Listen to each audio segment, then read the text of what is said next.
আসসালামু আলাইকুম রহমতুল্লাহি ওবারাকাতুহু। পৃথিবীর 7 জন বড় বড় শাসকের অন্যতম একজন ছিল নমরুদ। আজ সেই নমরুদের জীবন কাহিনী সম্পর্কে আপনাদের ধারণা দেওয়া হবে, তাই পুরো ভিডিওটি দেখবেন। আমাদের চ্যানেলে নতুন হয়ে থাকলে আমাদের চ্যানেলটি সাবস্ক্রাইব করে আমাদের সঙ্গে থাকবেন। প্রায় 400 বছর রাজত্ব করেছিল নমরুদ। খলিলুল্লাহ হজরত ইব্রাহিম আলাইসাল্লামের সময়কালে শাসক ছিল নমরুদ।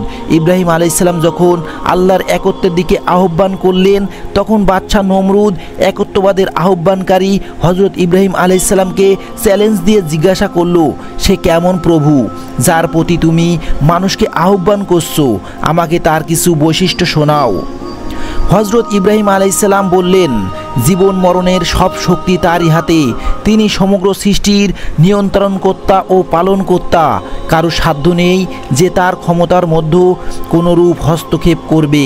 হজরত ইব্রাহিম আলাইসাল্লাম এই প্রশ্নের উত্তরে নির্ধারিত হয়েছিল যে একউচ্চ ক্ষমতার অধিকারী শুধুমাত্র মহান আল্লাহ তাআলা।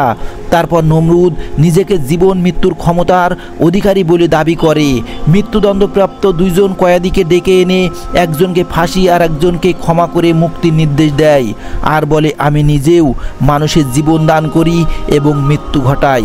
সঙ্গে সঙ্গে হজরত ইব্রাহিম আলাইসাল্লাম বললেন, জীবন মৃত্যুর বিষয়টি থাকুক, মানুষের সাধারণ জ্ঞান বুঝের প্রতি খেয়াল রেখে তিনি বললেন, প্রকৃতির সাধারণ একটি ক্ষেত্রে তোমার শক্তির পরীক্ষা করে দেখাও। নমরুদ নিজেকে সূর্য দেবীর অবতার মনে করত। সূর্যকে দেবতা মানায় এই ভ্রান্ত আকিদার মূল কুঠারাঘাত করলেন তিনি। নমরুদকে বললেন, আমি যার দিকে মানুষকে আহ্বান করি সে আল্লাহ তাআলা পূর্ব দিক থেকে সূর্য পশ্চিম দিকে উদিত করেন।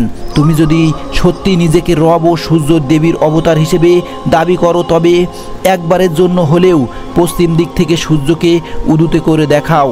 হজরত ইব্রাহিম আলাইসাল্লামের এই দাবির ফলে নমরুদ হতবুদ্ধ হয়ে যায়। তার দাবি পূরণের অবরাগ হয়ে যায়। তা করে দেখানো দূরের কথা, হজরত ইব্রাহিম আলাইসাল্লামের কথা শুনে নমরুদ নির্বাক ও হতবস্ত হয়ে যায়। এই বিষয়টি পবিত্র কোরআনে এমনভাবে এসেছে, আপনি কি ওই ব্যক্তিকে দেখেননি যে ইব্রাহিম আলাইসাল্লামের রব সমন্বয়ে বিতর্ক লিপ্ত হয়েছিল? যেহেতু আল্লাহ তাকে রাজত্ব দিয়েছিলেন। যখন ইব্রাহিম বললেন, আমার রব তিনি যিনি জীবন দান করেন ও মৃত্যু ঘটান, সে বলল, আমিও তো জীবন দান করি ও মৃত্যু ঘটাই। ইব্রাহিম আলাইহিসসালাম বললেন, নিশ্চয় আল্লাহ সূর্যকে পূর্ব দিক থেকে উদয় করেন, তুমি সেটাকে পশ্চিম দিক থেকে উদয় করে দেখাও। তারপর সে কুফরি করেছিল, সে হতবুদ্ধ হয়ে গেল। আর আল্লাহ তাআলা জালিম সম্প্রদায়কে হেদায়েত করেন না। নমরুদ রেগে গিয়ে ইব্রাহিম আলাইহিসসালামকে আগুনে নিক্ষেপ করলো। আল্লাহ তাআলা জ্বলন্ত আগুনকে তার খলিলের জন্য শীতল করে দিলেন।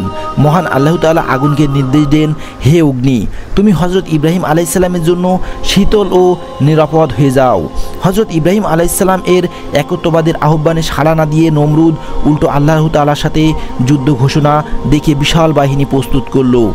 এই ঘোষণার পর সে আকাশের দিকে তীর নিক্ষেপ করলো। এই সময় হজরত ইব্রাহিম আলাইহিসসালাম দূর আকাশের দিকে তাকিয়ে আঙুল দিয়ে দেখালেন, দূরে কালো রঙের একটা মেঘ দেখা যাচ্ছিল। তখন সেটা কাছে চলে এলো। লাখ লাখ মশার গুনগুন শব্দে ময়দান মুখরিত হলো।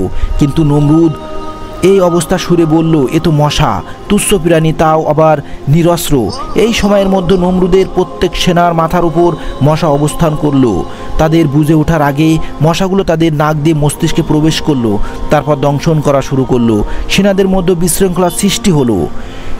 হিতাহিত জ্ঞান হারিয়ে তীরন্দাজরা ঊর্ধ্বে তীর নিক্ষেপ করলো, আর পদাতিক সেনারা নিজেদের চারপাশে অন্ধের মতো তরবারি চালালো, যার ফলে একে অপরকে নিজের অজান্তে আহত নিহত করে ফেললো। মশার সঙ্গে যুদ্ধ চলাকালীন নমরুদ পালিয়ে প্রসাদে চলে এলো।